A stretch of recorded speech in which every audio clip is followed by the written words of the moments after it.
അപ്പം എനിക്ക് പനി പിടിച്ചു.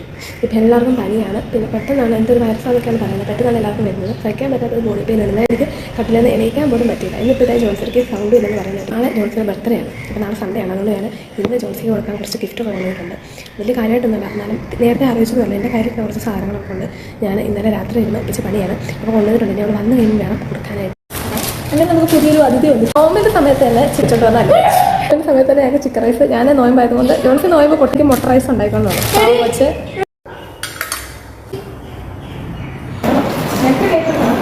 അങ്ങനെ നമ്മൾ ഗിഫ്റ്റ് കൊടുക്കാൻ പോവുകയാണ്.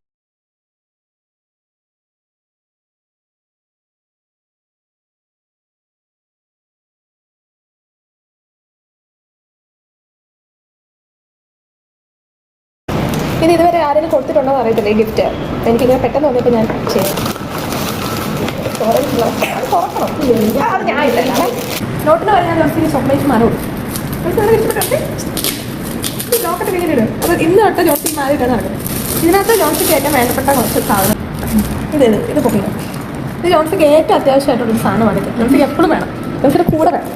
അത് പിന്നെ നെയിൽ പോളിഷ് ഇത് ജോൺസിക്ക് വേണ്ടതാണ്. പിന്നെ 2 ഇറുത്തി. ഇതിനകത്ത് വളരെ കാര്യമായിട്ടാണ് എഴുതിയിരിക്കുന്നത്. കേക്ക് കിട്ടിയില്ല. അതുകൊണ്ട് ഞാൻ ജോൺസിക്ക് ലഡു വെച്ചു. ഇല്ലില്ല, അത് ഇന്ന് ഫുൾ ഇട്ടാൽ വരണം. അപ്പോൾ നമുക്ക് ലഡു മുറിച്ച് ആഘോഷിക്കാം. കൊടുക്കാൻ നമ്മുടെ സാധനം ഉള്ളിയുണ്ട്. Happy birthday to you, happy birthday to you. ഇവിടെ ഉറുമ്പ് കയറും. ഓക്കെ, അങ്ങനെ ജോൺസിൻ്റെ ബർത്ത്ഡേ ആഘോഷങ്ങൾ ഇവിടെ കഴിഞ്ഞിരിക്കുകയാണ്.